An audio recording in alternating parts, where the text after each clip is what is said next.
All right. We all like music festivals. Our guest tonight helps make them happen. Please welcome Sami Slovy.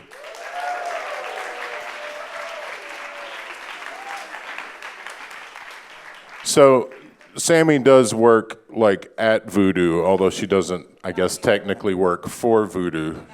She has worked at Voodoo in the past. Are you on there? I just turned on. Yeah, okay, perfect. But I just played that because it sort of set up the festival thing. So on your resume, it says a bunch of things. It says stage manager, artist relations, tour manager. Give us your little elevator description of what you do. Sure. I work as an independent contractor in the music industry, mostly production focused. I work as a touring production manager and a production manager for events and festivals, a tour manager, a stage manager at major festivals, as well as some other music industry related things to kind of fill in the blanks on my schedule. Like all of us, we do a lot of things. So let's, just to make sure we're all on the same page, define some of those terms. So when you say production manager, what does that mean? It depends. You know, it's different every show. And if you're talking about the film industry, it's something completely different. So we'll focus on festivals and touring. So a festival production manager is responsible for all stage production that's happening, all the stages, all the sound, all the lights, all the backline, all the video, all of the barricade, all of the special effects. Sometimes there's a scenic component, and that person is responsible for everything from start to finish, from initiating those vendors, getting them secured for the event, and then actually making sure their team is in place, the production manager's team is in place, and all of the vendor staff is in place, and then making the show happen, and then loading it out. So really start to finish managing the entire production of the show. So there's one of these people on each festival? Yes, there is typically one of each of these people on any festival that I would say is larger than 2 stages. Right. So then what's the stage manager do? So in most cases on a major festival, the production manager secures the vendors. There's a talent buyer who secures the talent. And then the stage manager takes the information that the production manager has done. So for example, if I'm stage managing, the production manager says, here are your specs for your stage, for your sound, for your lights, for your video, for your backline. Here is the contact information from the talent buyer and from the artist relations team. Now you go talk to every single act that's performing on this stage and advance with them. So a stage manager is going to, in most cases, advance everything. So they'll get in touch with the artist, make sure all the specs line up, make sure that the festival is providing everything that the artist needs, and see what the artist is bringing versus what the festival is providing. And then, once you're on site managing it, so you're managing your load-in schedule and making sure you don't have 7 acts loading in at the same time. And, does your headliner need a sound check, and do they need to load in first? So really managing the schedule as well as overseeing the stage labor. So overseeing all your vendor staff, your sound engineers, your lighting designers, your stagehands, et cetera, making sure that they have everything they need, everybody's getting a break for a meal, and managing the show. So working with all the bands to make sure they're starting on time, they're ending on time, the changeovers are happening in a way that makes sense, that one band can come off while another band is coming on, and really just managing that and making sure everything runs safely and efficiently. So how does one end up doing that? Right? Like you went to business school, right? On accident. You just slipped and landed in a business program, or? I when I was in college and undergrad, I had no idea what I wanted to do. I went to Tulane. In retrospect, I wish I had gone to the Loyola program that you guys are all in you're right here now. It's cool. And I got a business degree because my parents said you can do whatever you want with a business degree, so it's a good degree to have and you'll figure it out, which is true. I interned with French Quarter Fest when I was a senior at Tulane, and I was just hooked. I thought it was the coolest thing, even though my internship was getting coffee and making photocopies and doing all kinds of miscellaneous grunt work.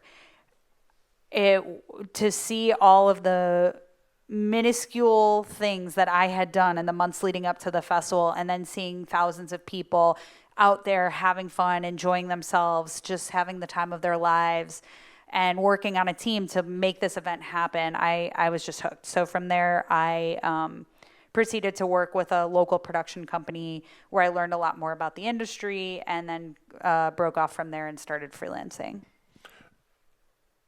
Was that a hard decision to make? Like, oh, I get this check, relatively regular check from these same people I work for all the time.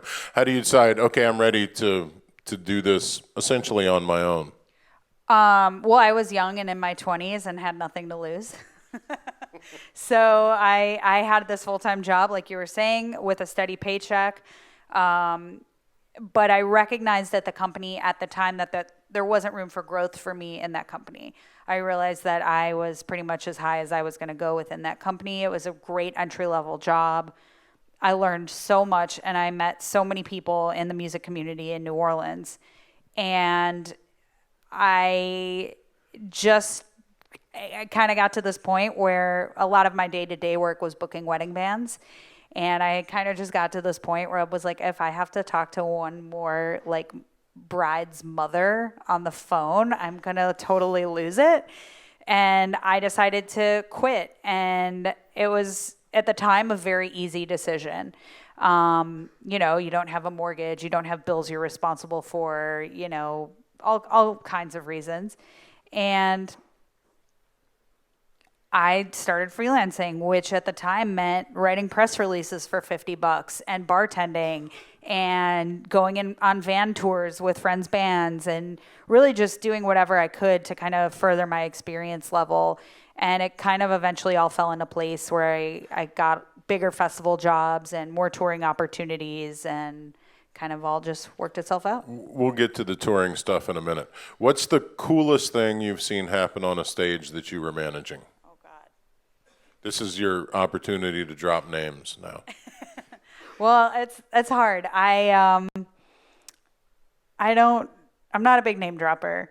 They want the name. Y'all want the name drops, right? Yeah. I mean, just in the last year alone, because it all kind of starts blurring together after a while. I mean, in the last year alone, like, I saw John Prine sing Angel from Montgomery on my stage at Bonnaroo. I had String Cheese Incident do an underplay on my stage at Electric Forest, and saw their entire crew come squeeze their setup onto a stage that was about the size of the one we're on right now. And they're a band that I liked when I was in high school. So, whether or not they're relevant now, it was kind of one of those moments where I was like, so cool stuff like that. Additionally, in the last year had, I'm going to totally skip his name right now. It's like a soul singer, African-American man. He's really good. He's kind of like Charles Bradley, but he's not. Young or old? Old. Huh? But anyway, nonetheless. Yeah, don't listen to them. Nonetheless, he gave this performance his all, and there was nobody there. It was late at night. Everybody was seeing somebody else, like Bass Nectar or something was playing, and all the kids ran and saw Bass Nectar. And it was like he was just giving this performance his all. And I looked at all of our stagehands on the stage, and I said, you know what, y'all? Let's go watch this. Let's go out front and support this guy who is just giving it 100% at 1 a.m, and there's literally less than 10 people here watching. So, you kind of just got to be intuitive and sensitive to what's going on. And I mean, there's just been so many incredible things that have happened on stages that I'm managing, and I wish I had a better recollection memory to tell Okay, you them. we'll go the other way. What's the scariest thing that's happened on one of the stages you were that you haven't, that you can talk about in public? No legal proceedings still pending, I, at one point in time, was a stage manager at a local club, and a really great national act came through and did this incredible performance. And at the end of the performance, somebody from the band decided to take a fire extinguisher and release it on stage. Now, I don't know if any of you have ever seen what comes out of a fire extinguisher, but it's like this really thick white chemical. It's pretty gross. And I'm sure most of you have dealt with gear in one way or another. So, you know, kind of, you don't really want anything going into your guitar amps or on your guitars or things like that. So if a band member walks off stage and releases a fire extinguisher all over the stage, and you have a room full of people and you've got a stage crew working on stage, that was kind of scary. Moral of the story is that's it. don't fire the fire extinguisher if there's not a fire. Right. You know, I feel like I've been very lucky in the sense that I always try to like do a lot of safety walks. Every morning I do a safety walk. Every night before I leave, I do a safety walk. And I always talk to everybody working on the stage about safety, about watching where the edges of the stages are and staying hydrated and wearing sunscreen and not climbing without a harness and things like that. So what sort of things are you looking for on the safety walk? I'm looking at structure. So if the stage is built properly, if all the truss is in place properly, if all the lights have safety cables on them, if the PA is hung properly, if the motors are hung properly. So looking at structure, if it's an outdoor show and it's a really large PA, making sure the PA is landed overnight. And any video walls are landed overnight so that if any large gusts of wind come, that those things don't fly off the chains that they're on. They're supported a little bit more. Looking for, you know, is there any damage to the stage? Does any gear look shady? Are there like any wires like loose hanging anywhere? Are there puddles of water? Are there, you know, I've done a stage that, you know, on a show day that ended up being canceled that was sitting in 2 feet of water. And when you have all of that electrical current coming onto your stage and you're sitting in 2 feet of water, you know, common sense would tell you that that's probably bad. Bad idea. One year at Jazz Fest, we're on the Acura stage with the running partners, and it starts raining, and the horns, we just backed up. But Brent had his whole pedal board out there, and it's just, I'm thinking like, I'm probably not wanting to stand by that at that point. I have a friend who's a stage manager at Pitchfork, and he said it was so hot this year, at one point their job was to just walk around the edge of the crowd and throw bottles of water to people. Yep. Although he said sometimes they weren't paying attention, so that became this whole other Yeah, I thing mean, there. I've done many shows where it is, especially in the last year or two, where heat and temperature is an increasing concern, and we just have to constantly bring cases of water into the pit so security can hand water to the kids who are riding the rail all day in the heat and not taking care of themselves. So a lot of times it's making sure that your stage crew is taking care of themselves and are hydrated and wearing sunscreen or proper, you know, protection, and as well as the crowd. Because if you have all those attendees fainting, you know, nobody wants that. Everybody wants to be there to have a good time. It's music, right? So who makes the call if a day gets canceled? It be it rain or heat or whatever. How's that mechanism? Because I know a lot of times we're at a thing, we're like, oh, I want to enjoy this, and then all of a sudden it's like, no, this isn't happening. And we look around and think, well, I don't know why they canceled this. What's that? How does that process work?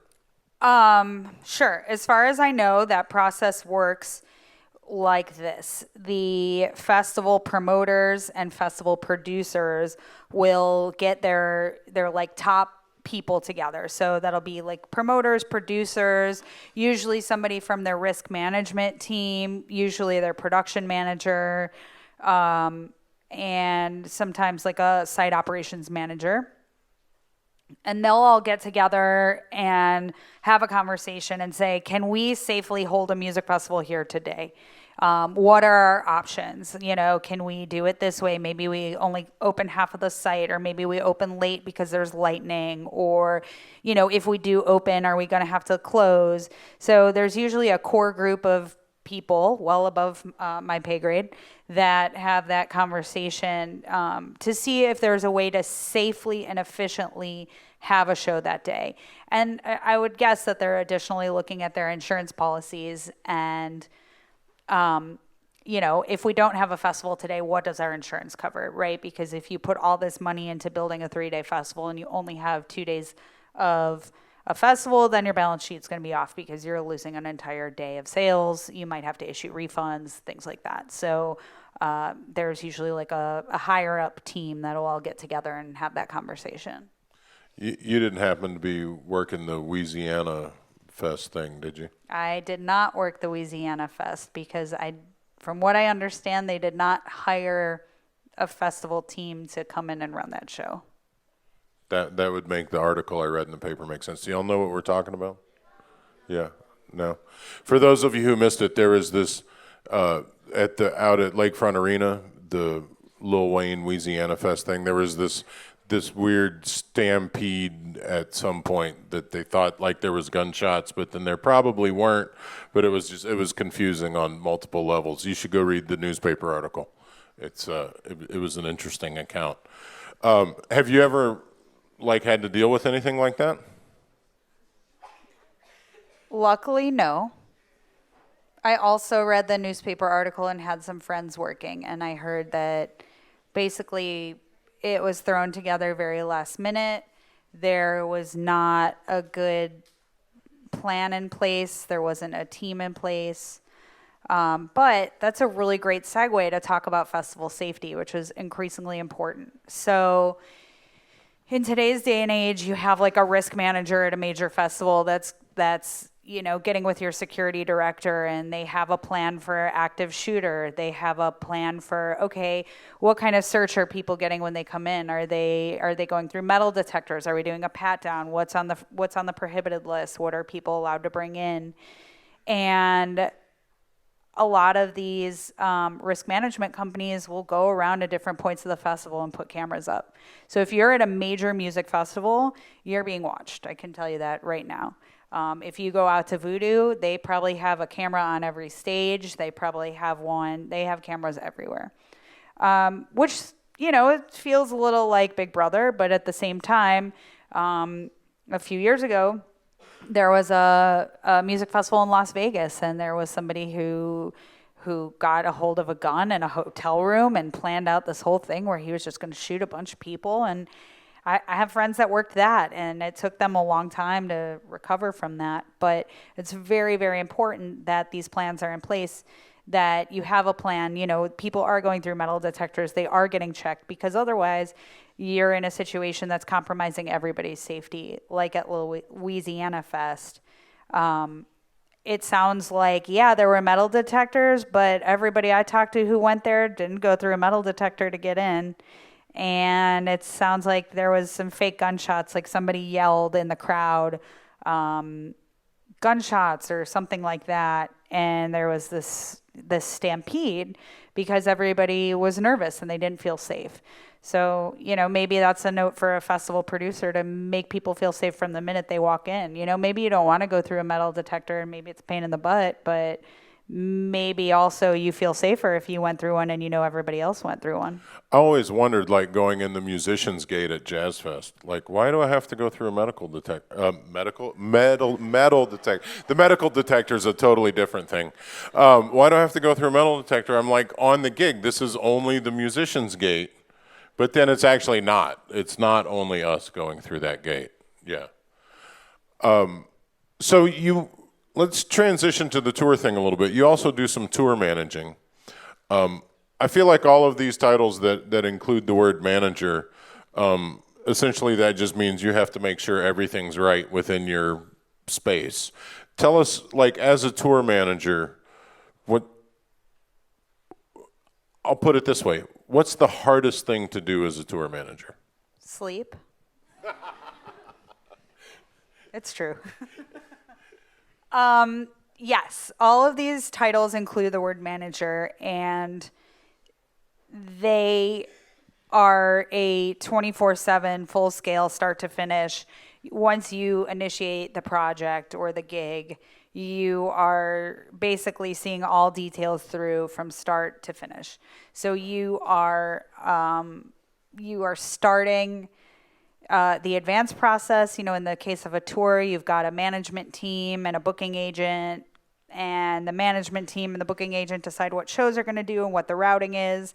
and then they kind of hand it off to you and they say, okay, go.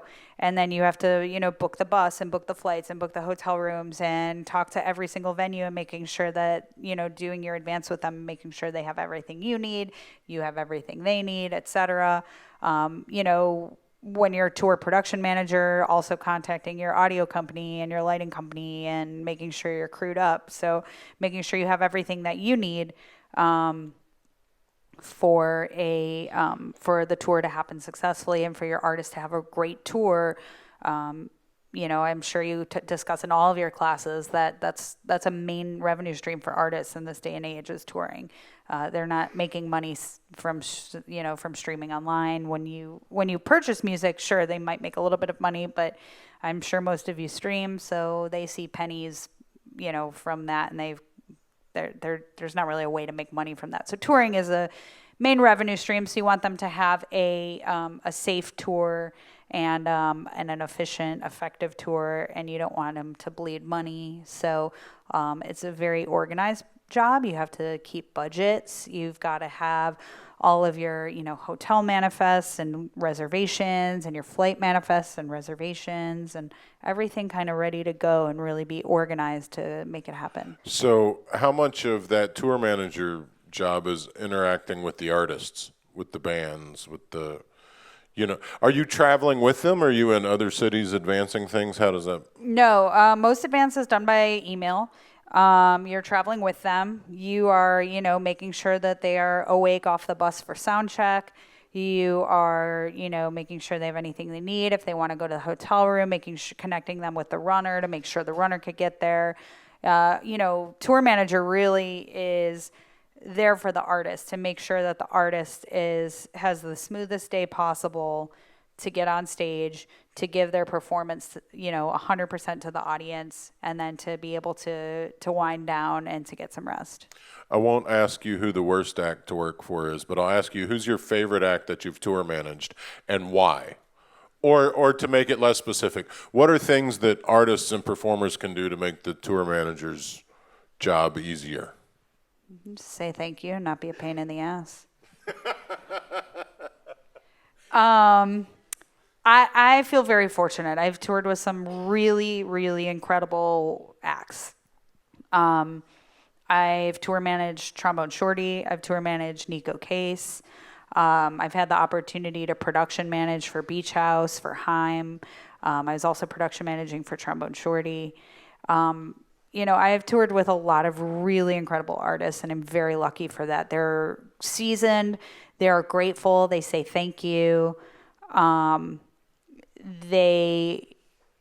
They're cool. They're not divas. I will tell you that divas in this industry don't really go a long way. Nobody really wants to tolerate that kind of attitude. And you can see it. You can see the more mature and the more seasoned acts are cool. You see the young acts that are coming up that are a little more hot-headed and a little more diva about things. And everybody kind of knows that. Everybody makes their way up and has been there. But, yeah, I've also toured with some horrendous acts. I in my early touring years, did a tour as a personal assistant for a female hip-hop artist in Japan and Indonesia, which I took the gig mainly because I didn't think I'd be a good personal assistant, but who doesn't want to go to Japan and Indonesia, And she was particularly challenging to work with and was not nice and not appreciative and demanding and rude, and she eventually sabotaged her own career. So that was kind of interesting to watch from the sidelines. It's interesting how those things work out that way, right? No, we're not naming names on that. I actually signed a non-disclosure on that tour, so I will not drop a name. So,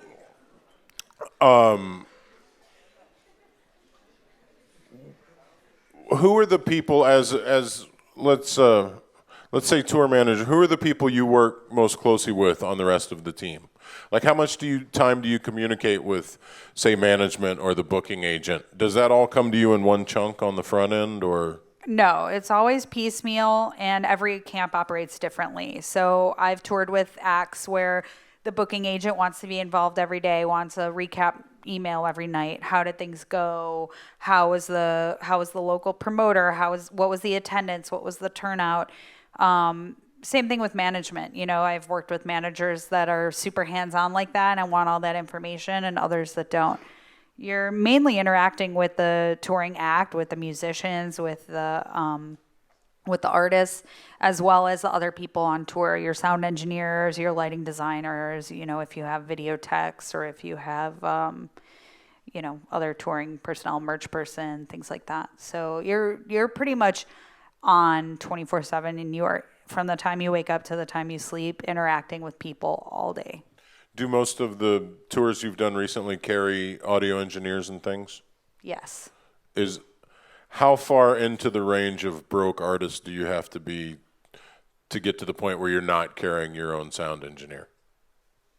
That was a weird way to ask that question, but... It was, but I get what you're saying. I think it's a natural progression. I think a band will just start in a van with no touring personnel, and you've got one person in the band who they break up responsibilities, and you tour in the van, and then you get a little bit bigger. Your offers get a little bit bigger. Maybe you hire one sound person or one tour manager, depending on the act. Or a tour manager who can do sound. Sure, but I strongly advise against that. So that's really popular, and that's a very common thing. And I can't tell you how much stress it puts on that one person. And I always... Is it because those activities have to happen at the same time? Or is it because someone who's a good sound engineer tends to not be a good tour manager, or vice versa? No, more the former.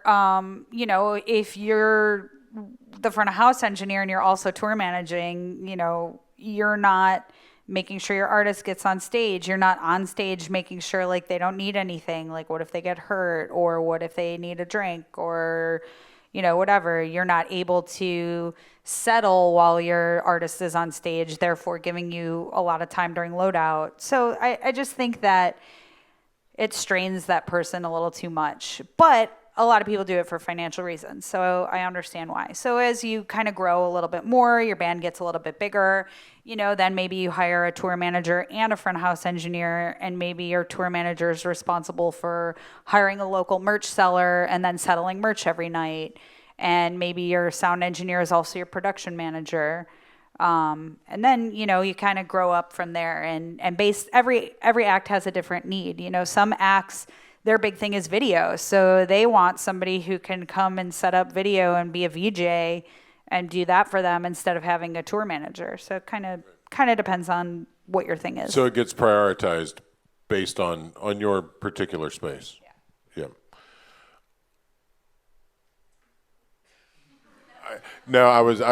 My brain went somewhere, but I'm not. Anybody have questions? We'll get a few started. Tristan.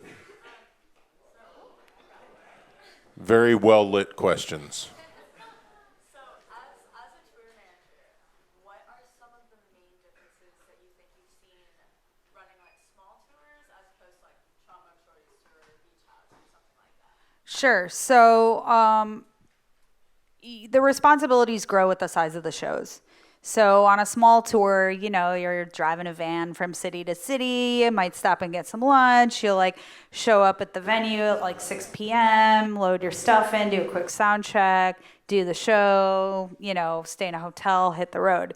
When you're on a major bus tour, you're probably up at 7, 8 in the morning, making sure your bus gets parked in the right place, and then connecting with the venue, making sure the dressing rooms are the correct spaces, meeting everybody from the venue team. And from the time your feet get out of your bunk on your bus, you're just go, go, go. And then sometimes loadout will go till 1 in the morning.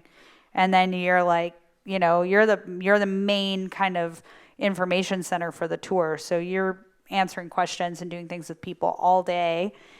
And then you're lucky if you get 6 hours of sleep. That's why the answer to your earlier question was the hardest part about touring is sleeping. So on the bus tours, are you generally driving at night? People are sleeping, bus drivers sleeping during the show? Correct. So on a bus tour, the bus driver will go to a hotel once you get to the venue, and they'll sleep during the day while you guys are on the venue doing the show. And then the bus driver comes back at night and drives overnight to the next city. The other big difference there is that when you're on a bus, you can cover a lot more ground. You can go a lot further in a bus. Like if you're in a van, you're probably only doing, less than 200-mile drives a night, because it's the band driving. It's like tiring. It's stressful. You're not really going to drive overnight. You're going to want to sleep. You're kind of, maybe driving during the day. With a bus driver, you can go up to, I think it's like, the Department of Transportation keeps changing the regulations, but I think it's like 250 miles or something like that. It might actually be 450. I'll get back to you on that. But the bus driver has a certain amount of hours that they can drive, and because they've slept all day, you can get a lot further. So you can kind of connect your major markets a little bit more efficiently on a bus. But buses are expensive.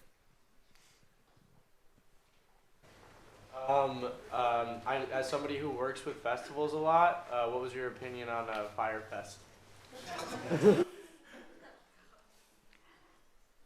They should have seen the writing on the wall. I don't know if you guys are of the age where you were getting inundated with advertisements on Facebook for that event before it happened, but every single person that I know who works in the festival industry said, wow, the writing is on the wall with this one. And that is how a professional answers a question discreetly. Ollie. I'm curious to know, have you ever dealt with overselling tickets at a venue? Obviously with like Voodoo, it's 20 plus years, so you learn how to size up a venue, but how do you usually typically deal with that? I don't work in ticketing, so I don't. I mean, if it's an indoor thing, like there's a fire marshal number for the room, right? Like how many. For festivals as well, the fire marshal dictates that. Even how variable is that? Like, is that a negotiable number? She's like, not my job. Not a promoter, not my job. When you're like, what would be your advice to an artist who's like going from driving in a van, like doing those small tours that you're talking about, to like finding that first tour manager for like slightly bigger tour? Where would you find someone like that, or like how would you look for someone like that? It depends on your budget and your needs. You guys are in an awesome position where everybody in this room wants to work in the music industry. So I would just kind of start in this room and say, come up at the beginning of forum and say, hey, I need a tour manager. This is my budget, and then interview people that way. Once you get into a little bit more of a professional level, there are a lot of, there's some like websites and things. There's one called BobNet where, it's like a touring, personnel reference website, and they post touring jobs, and there's some other smaller ones as well, and some Facebook groups and things like that. How do tour managers get paid? Like certain members of the team get paid on percentages. Is it just with money? But I mean, do you negotiate? Is there just a rate? Like yeah. The Barry sax player gets this rate and the tour manager gets that rate. It's not a cut of the deal. Correct. Every job I've ever had, touring and festivals as well, is just, hey, this is your offer and you can take it, or if you feel like you need to negotiate something, you can do that. But it is a flat rate, usually a weekly for touring. And they include hotels and some number of meals, or yes, depending on who it is. On some smaller tours, I've always like double checked and made sure, like, hey, do you guys have catering 3 meals a day, or do you do buyouts? And if you do buyouts, how much a day? Because you need to think about that. Like on a smaller tour, yeah, you might be making like $200 a day, but then you're probably paying for your own food on top of that. So that adds up pretty quickly. So you kind of just got to work with the managers of the touring act and say, hey, like what's a typical day look like? But the tour should always provide the hotels. The tour should always provide the flights and the transportation. Right. And the catering thing's an issue because if you're loading into a venue, like getting out to go eat at some point is really a problem. I know even as an artist, like, because I like to eat, that becomes a thing, you know. Yeah. And if your bus breaks down overnight and you're racing the clock to get to Loden, you're lucky if you eat breakfast, if you're on a larger tour. So, yeah, it's catering's a thing and eating's a thing. And How many times have you been on a bus that broke down, or that some bus in the chain? I mean, More than one hand's worth? I did a tour in 2017 where I was the production coordinator. So I was overseeing 5 buses, and I had 8 buses break down because they kept trading out buses. So I had 8 buses break down in the span of 2 weeks on one tour. Buses break down. They're massive pieces of machinery, and the engines overheat, and there's a myriad of mechanical things that happen on a bus. I am not a mechanic. I do not know the specifics, but they break down. It happens. Yep. Would you rather manage a major festival or a major tour, like venue? Well, I'm not really like a festival director. I'm a stage manager at festivals. So currently at this point in my life, I would rather stage manage at festivals. I spent the last 6 years traveling over 300 days a year, and I'm just burnt out. So currently festivals. So with like your multiple job titles, do you have like, and I'm sure there's aspects in both, but do you have like a favorite and a least favorite, and why? Yes, and the further along in my career, the more I try to do the things that I prefer to do.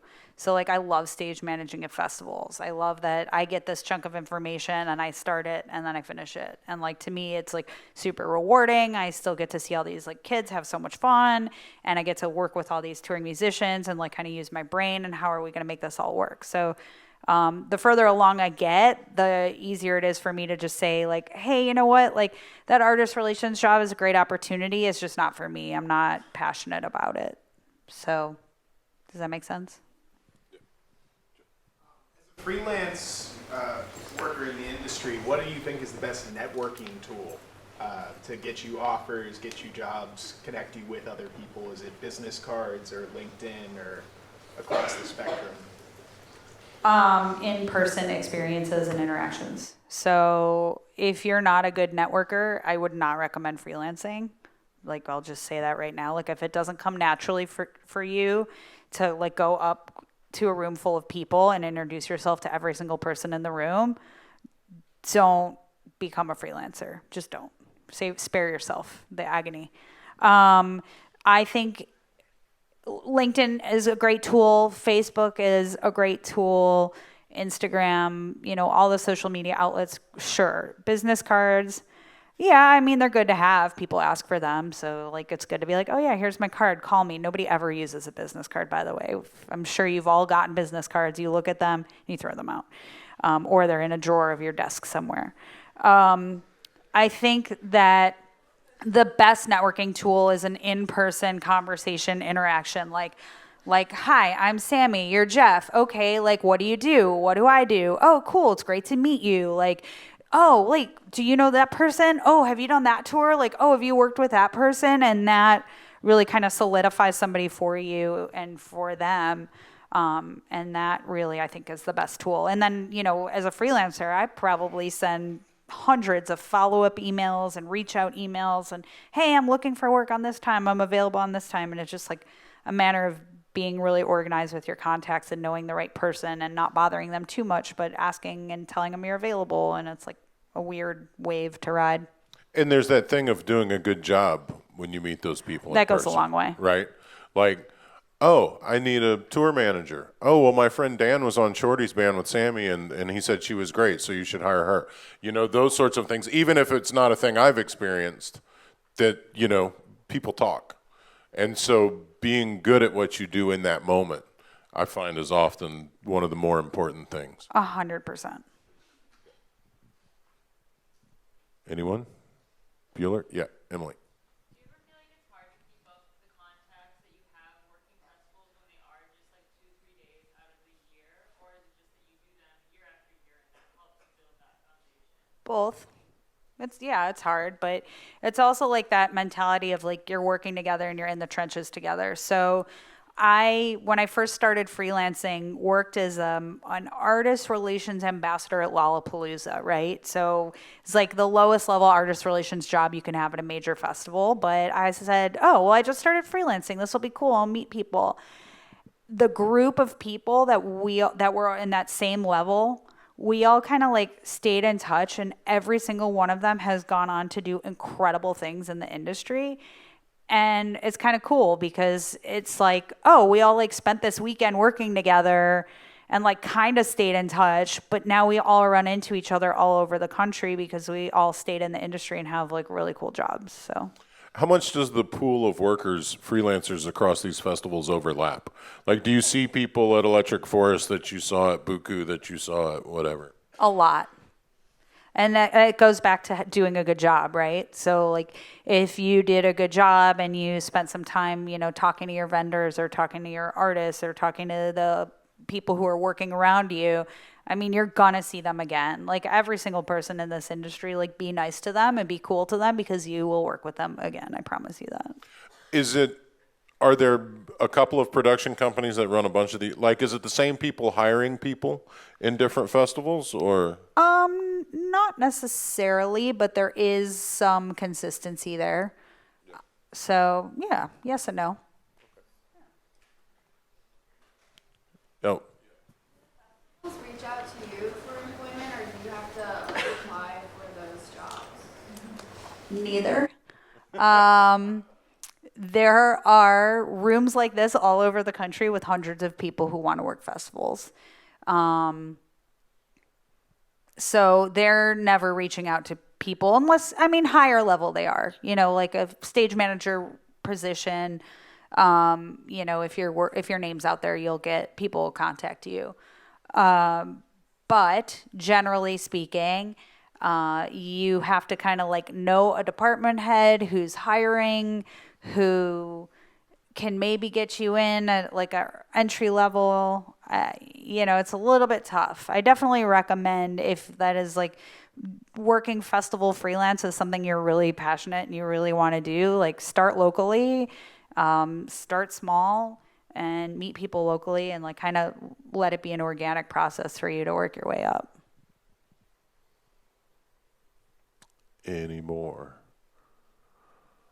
All right. Well, I'm sure she might hang out a minute and take a couple of personal questions. If you'd like to talk to her, please thank Sami Slovy. Thank y'all. Have a lovely